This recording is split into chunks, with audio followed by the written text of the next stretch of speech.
ఇంతకీ అవి ఎలా ఉన్నాయో చెప్పలేదు. మా అమ్మ గుర్తొచ్చిందంటే. సో సూర్య గారి విశ్వనాథ్ అండ్ సన్స్ ఇప్పుడు చూసొస్తున్నాను, డైరెక్టెడ్ బై వెంకీ అట్లూరి. నాకు లక్కీ భాస్కర్ చాలా చాలా ఇష్టం. One of my favourite movies. చాలా రోజుల తర్వాత అంత గొప్ప సినిమా రాలేదని ఫీలింగ్. బెస్ట్ పిక్చర్ గా నేషనల్ అవార్డు రావాల్సిన సినిమాకి రాలేదు. అవన్నీ పక్క పెట్టినా గానీ ఆ సినిమాతో ఈ సినిమాని సచ్చినా పోల్చను. అది మాత్రం పక్క. జానరా డిఫరెంట్, ట్రీట్మెంట్ డిఫరెంట్. టెక్నికల్ చెప్పాలంటే వెంకీ అట్లూరి సినిమాలకి కనిపించదు, త్రివిక్రమ్ సినిమాలకి ఎక్కువ అనిపించింది నాకు. అవన్నీ పక్క పెట్టినా గానీ సినిమాలో నాకు బాగా నచ్చిన ఎలిమెంట్స్ ఫస్ట్ మాట్లాడేసుకుందాం. మమితా బైజు చాలా చాలా బాగా చేసింది. అంటే ఆమె రాసుకున్న క్యారెక్టర్, ముఖ్యంగా మనకి the so called Gen Z character, fun loving and also కొంచెం హైపర్ ఉన్న అమ్మాయి ఎలా బిహేవ్ చేస్తుంది. అండ్ ఆల్సో అందరూ కూడా ముసలి లెక్కనే ఉంటారు. Technically Surya's 42 in this movie, ఆయన ఏజ్ చేస్తున్నారని ఫీలింగ్. లైక్ అదంతా చాలా బాగా వర్కౌట్ అయింది. ముఖ్యంగా రాధిక గారు, మమితా బైజు వీళ్ళిద్దరి మధ్యలో ఉన్న ప్రతి సీన్ బాగా వర్కౌట్ అయింది. అండ్ సూర్య గారు, మమితా బైజు మధ్యలో ఉండే కెమిస్ట్రీ చాలా బాగా వర్కౌట్ అయింది. సినిమాలో చాలా కామెడీ ఉంటుంది, మెజారిటీ వర్కౌట్ అయింది కామెడీ. అరే ఏదో పెట్టినట్టు అనిపించలేదు. కాన్సెప్ట్ కూడా చాలా ఇంట్రెస్టింగ్ అనిపించింది. బేబీకి ప్రాబ్లమ్, ఆ బేబీ ప్రాబ్లం ఏంటి, దానిలో మమిత ఎలా వచ్చింది, వాటన్నిటిని ఎలా ఇంట్రడ్యూస్ చేశారు. అండ్ మంచి మంచి సీన్స్ పడ్డాయి, లిటరల్ గా మంచి మంచి సీన్స్ పడ్డాయి. మంచిగా అనిపించింది. ఫస్ట్ హాఫ్ అంతా కూడా అలా అలా బ్రీజీ వెళ్ళిపోయింది. ఫస్ట్ 20 minutes అట్లా ఎంత బాగా క్లంకీ వెళ్ళిపోతుంది అనే ఫీలింగ్ వచ్చింది. బట్ దాని తర్వాత ఎప్పుడైతే మమితా బైజు ఎంటర్ అవుతుందో అక్కడ నుంచి సినిమా బాగా వెళ్ళిందనే ఫీలింగ్ అయితే గ్యారంటీగా వచ్చింది. చాలా మంచి మంచి ఎమోషనల్ సీన్స్ పడ్డాయి. మంచి అనిపించింది. అరే ఏదో జస్ట్ ఏదో రాసినట్టు అనిపించలేదు. కానీ ముఖ్యంగా రాధిక గారు, సూర్య గారి మధ్యలో సీన్స్ కూడా చాలా బాగా వర్కౌట్ అయినాయి. మెజారిటీ నాకు రాధిక గారు చాలా బాగా నచ్చారు ఈ సినిమాలో. అండ్ డైలాగ్స్, త్రివిక్రమ్ గారి డైలాగ్స్ చాలా గట్టిగా అనమాట దీంట్లో. అట్లా you can see that Trivikramization of Venky Atluri in film అనే ఫీలింగ్ వచ్చింది నాకు. మంచి మంచి డైలాగ్స్ మంచి మంచి పాయింట్లలో పట్టాయి. అరే సూపర్ రా అని ఫీలింగ్ వచ్చింది. అండ్ మెజారిటీ నచ్చింది. అండ్ ఈ సినిమాలో నాకు నచ్చిన విషయం ఏంటంటే ఇది టోటల్ తమిళ సినిమా భయ్య. ఇదేదో మన తెలుగు తీసిరు, తమిళ్ చేసారు అట్లా ఏం లేదు. ఇది out and out Tamil cinema. ఇది దాంట్లో తమిళ్ డబ్బింగ్ డైలాగ్స్ చాలా బాగున్నాయి. జస్ట్ ఏదో డబ్ చేసేసేయాలి కదా అని కాకుండా, మనోడు కాబట్టి మన దగ్గర కూడా కేటర్ చేయాలి కాబట్టి సూపర్ గా డైలాగ్స్ పడ్డాయి. డబ్బింగ్ చాలా బాగుంది అనిపించింది. వర్కౌట్ అయింది మెజారిటీ. అది cinematography, the way the movie looks fantastic, చాలా బాగుంది అనిపించింది. ముఖ్యంగా సంజయ్ విశ్వనాథ్ అనేటోడు ఇంత రిచ్, ఆ రిచ్ లైఫ్ స్టైల్ అంతా చాలా బాగా పిక్చరైజ్ చేశానని ఫీలింగ్ వచ్చింది. యా మెజారిటీ నాకైతే మాత్రం it's an okay to good watch అనే ఫీలింగ్ అయితే గ్యారంటీగా వచ్చింది. ఓకే టు గుడ్ వాచ్ అంటో మరి ప్రాబ్లం ఏంట్రా అంటే మాత్రం దీంట్లో నాకు వెంకీ అట్లూరి మార్క్ కనిపించలే bro. That is the biggest problem for me. అంటే లక్కీ భాస్కర్ మాట్లాడమన్నావు కదా, మరి మిగతాది ఏంటంటే ఇప్పుడు మనం తొలి ప్రేమ తీసుకున్నా, రంగదే తీసుకున్నా, మిస్టర్ మజ్ను తీసుకున్నా, సార్ తీసుకున్నా కానీ ఏదో తెలుస్తూ ఉంటుంది. Venky Atluri already he made 5 movies ఒకటి తెలుస్తూ ఉంటుంది.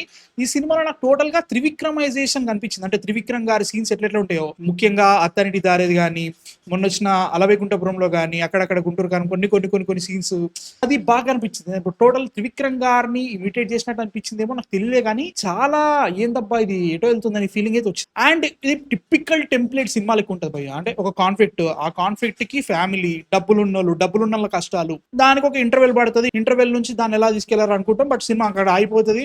ఒక వేరే సీన్ జరుగుతూ ఉంటది.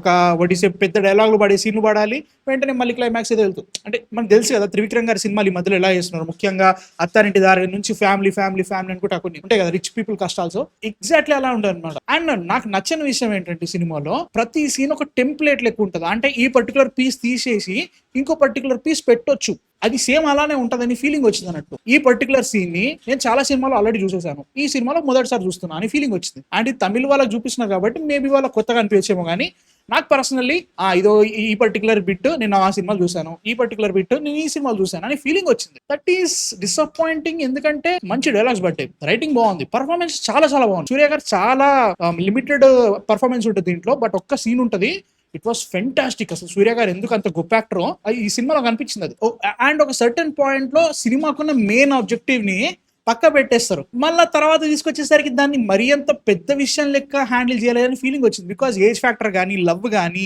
అమితా బైజు అండ్ సూర్య మధ్యలో ఉండే సిచ్యువేషన్ కానీ ఏంటి ఇంకా ఎక్స్పెక్ట్ చేసిన అని ఫీలింగ్ అయితే వచ్చింది. అంటే వాళ్ళు అలా తీసుకెళ్ళారు ఫస్ట్ హాఫ్ అంతా కూడా. ఇలా ఉంటుందేమో, ఇంకా ఉంటుంది అనుకున్నా, ఆపేసారు భయ్యా అనే ఫీలింగ్ వచ్చింది.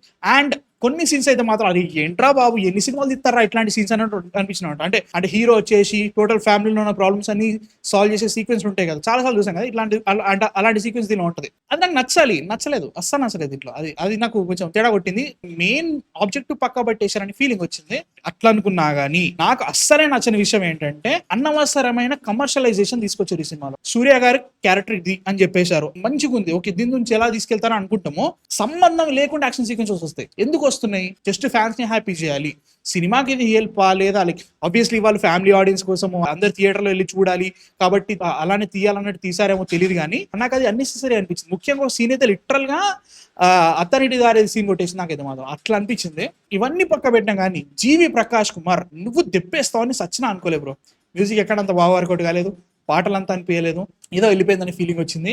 బేసిక్ గా అది సిచ్యువేషన్. నీకు మొత్తానికి సినిమా బాగాలేని చెప్పలేకపోతున్నా. It's really well made movie, but template one time watch చూసినాం కదా ఓకే సార్ అనే ఫీలింగ్ వచ్చింది. బీట్ అలా వైకుంఠపురంలో కానీ అత్తారింటి దారేది కానీ కానీ ఏవైతే చూసినామో అట్లే అనిపించింది అన్నట్టు. నాకు బిగ్గెస్ట్ డిసప్పాయింట్మెంట్ ఏంటంటే not in of Venky Atluri. మనోడు ఏదో మ్యాజిక్ చేస్తాను అనుకున్నా సేఫ్ తీసుకెళ్ళిపోయినా అనే ఫీలింగ్ వచ్చింది. వారిసు టెంప్లేట్ అయితే కొట్టింది నాకైతే మాత్రం. ఇవి నా థాట్స్ మాత్రమే. మీరు చూసారా, చూడాలనుకున్నారు కింద కామెంట్స్ లో చెప్పండి. Viswanathan Sons one time watch but good watch అనే ఫీలింగ్. మీ థాట్స్ అనేది కింద కామెంట్స్ లో చెప్పండి. And please subscribe. నెక్స్ట్ వీడియోతో మళ్ళీ కలుస్తాను. అంతవరకు man of fiction signing off.